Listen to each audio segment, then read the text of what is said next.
Okay, welcome back to another show. Good to be with you today, my friends. Going to talk about something a little naughty, stuff that we're not supposed to really put together. I've had the pleasure and the honor to have three different Moorish tribesmen as my teachers over the years, and they asked me to distribute this ancient wisdom via their oral traditions to the rest of the world. What I do here on this channel pretty much is use modern scientific evidence to enhance their arguments and their oral traditions and bring it to the rest of the world in a real way that can be comprehended and then utilized. So there's a I've made a lot of videos in the past about this topic, about Native Americans and Latin Americans and even some light skinned so called white Americans, as well as American Africans, actually all being Native American status. And we're going to go into a little bit about the most robust kinds of evidence that I found that I'll be sharing today. Once again, it was recovered deep within yogic meditation. And the answers to literally all questions can be found there, and it can be achieved by all people, regardless of race, creed, or orientation. So I encourage everyone, um, just like in all of my videos, to explore the siddhis and find your own way. So today we're going to be talking about the genetic percentage of so-called white Americans compared to British, German, Irish. So here it says there's a 99% similarity. Distant genetic cousins. It says here, due to 200 and 400 years of separation, some white Americans, particularly in the South, may have more so-called preserved genetic profiles compared to modern. So what they're referring to is actually the light-skinned Native American tribes that have been encoded and passed down through Native American oral traditions, who were living among and alongside the different red-skinned Native Americans. There was dark-skinned, African-skinned, as well as the South American style Indian, as well as light-skinned and so-called white Native American Indians. So there's quite a number of them: the Duhair, the Monacan, the Miakan, the there's a couple others if I remember correctly. And just like in the American Africans, the Blackfoot, the Cherokee, like one of my teachers. And so this 200 to 400 years of separation is an important thing to hone in on here because of what I'll be sharing later. So the situation is quite complicated because some Africans and some so-called white or light-skinned people did come from other places like the UK or Spain or Africa. And at the same time, there were also light-skinned and dark-skinned people who were Native American. So that's why we see kind of these interesting abnormalities in the genetic similarity percentages that we'll continue to go over in my presentation. So when we look at white Americans and English populations, the direct genetic percentage differences are minimal. Here it says from the National Institute of Health.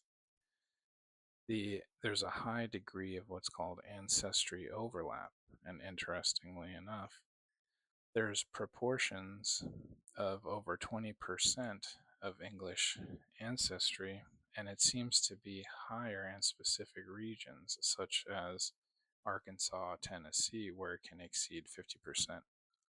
So these differences in the genetic similarities have to do with how they manipulate the genetic and genomic information that people are sending into these different ancestry websites. So it's quite complicated situation here, and this begins to explain the differences that we see when we explore this perspective from the Moorish oral traditions, Native American traditions.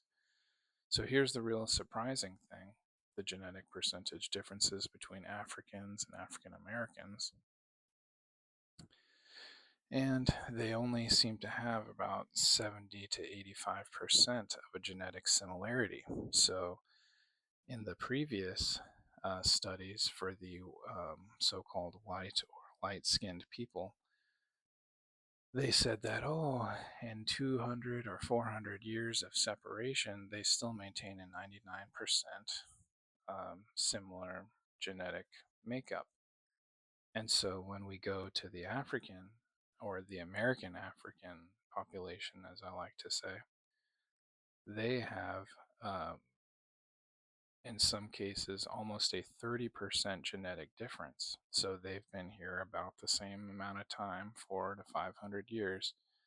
And so what they're essentially explaining to us is the ancient blood types that were here of the American Africans that predated the Spanish and the so called slavery narrative. Again, some individuals were brought here, and also some individuals were already native here for many thousands of years.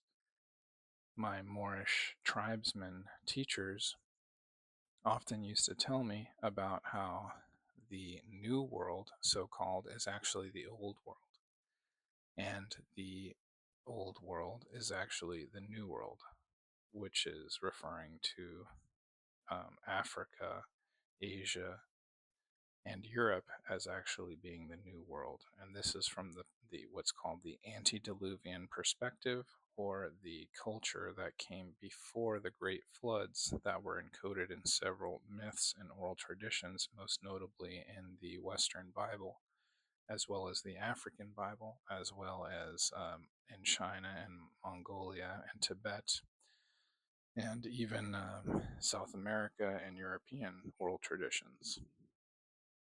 So we're starting to make more of a context here of our existence, which is very important. And this is why we see such an attempt, a well-funded attempt to distort the context of our origination, because what they're essentially attempting to do is, rather than giving native title to the land for Native American light skinned individuals, as well as American Africans, they're going around and trying to get everybody on board with this reparations narrative, which is false because it omits their actual native title to the land, which is far more powerful in a court of law. So it says, when did Africans first come to North America? In the year 1600. So again, this is talking about how much of a genetic difference there are, in some cases as high as 30%, in only a few number of years, which is impossible. So we start to see a lot of big numbers as they attempt to get us on board with this so-called slavery narrative. And we see here that approximately 36,000 slave ships or voyages carried so-called Africans to the Americas between 1500 and 1800. So in only 300 years, we're supposed to believe that 12 million people were brought in a very primitive wood seafaring vehicles. And again, some of these ships did exist, not in any number or capacity as I think they attempt to explain to us today. And the reason why we see these massive numbers is because they have to make sense of the massive American African populations that we see in the United States, as well as South America, Puerto Rico, Cuba, all over the place. These people were already there. They're Native Americans, and they go by different, very many different tribe names. So when we do all the math here, and it's quite an easy calculation to make, they're essentially making 100 trips a year in order to satisfy this 36,000 voyages narrative, which is essentially impossible. And we'll go into why that's the case. In the 1300s, in the 1400s, and the 1500s, you have some of the largest and most powerful Spanish armada in history only had about 200 ships. So if they're doing 36,000 voyages, they're sending pretty much their entire fleet all year long for 200 to 300 years just to get this number of 12 million individuals. So, once again, this is totally impossible. And it only becomes comprehensible when we really do this deep dive into the narrative, when we start actually examining the narrative and it begins to fall apart, just as all the other narratives begin to fall apart as we examine them in the past. So, okay, we go to the Portuguese seafaring fleet, and again, we see it's about 20 warships, around 100, 200, 700 ships. When we compare it to the different English powers, the Portuguese. So, even with some of the higher numbers of ships, it's still extremely implausible because over half of the ships would have to be able to achieve these numbers of 12 million people being transported. And so, okay, so in the 1500s, there was more data available to us. And there was about 150, again, the Armada, the 1588 Armada consisted of around 150 vessels. So it's only around 200 ships. So we're supposed to believe that half of their entire fleet was completely occupied for hundreds of years in order to hit this 12 million individuals number. So let's go a little deeper. And also, the voyage supposedly could take anywhere between 1 month to 6 months. So